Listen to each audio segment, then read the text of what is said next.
এটা শহরের একটা অত্যন্ত গুরুত্বপূর্ণ রাস্তা এবং সেই রাস্তা প্রশস্ত হওয়ায় আমাদের যে জনস্থিতি হচ্ছে উত্তর তার সঙ্গে সাযুজ্য রেখেই করা হচ্ছে। আসানসোল দুর্গাপুর উন্নয়ন পর্ষদের ভবনের সামনে থেকে কবিগুরু সরণি পর্যন্ত প্রায় 3 কিলোমিটার 2 লেনের রাস্তার কাজের সূচনা।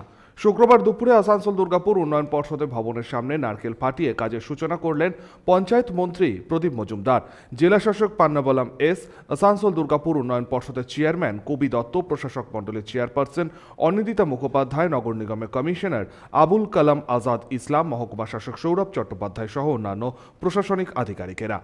আসানসোল দুর্গাপুর উন্নয়ন পর্ষদের চেয়ারম্যান কবি দত্ত বলেন, গোটা রাস্তাটি করতে খরচ হবে প্রায় 10 কোটি টাকা। রাস্তাটি 2 লেনের হবে, তবে কমবে যানজট।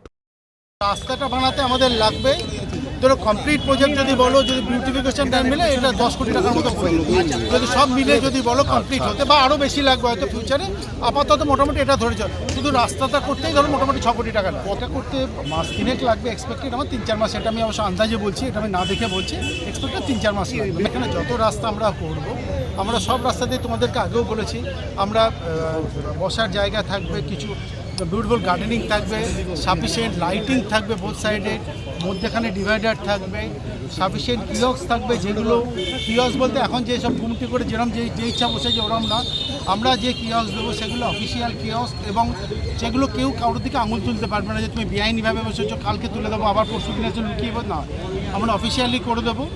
এবং তাছাড়া থাকবে ধরো ফাউন্টেন থাকবে, স্কাল্পচার থাকবে, এবং যা যেগুলো আমরা দেখো কিছুটা আমাদের বিদেশি অনুকরণ বলতে আমরা এবং ডিএমসি একসঙ্গে করছি কাজ। সনাতন গড়াই, 99 নিউজ বাংলা, দুর্গাপুর।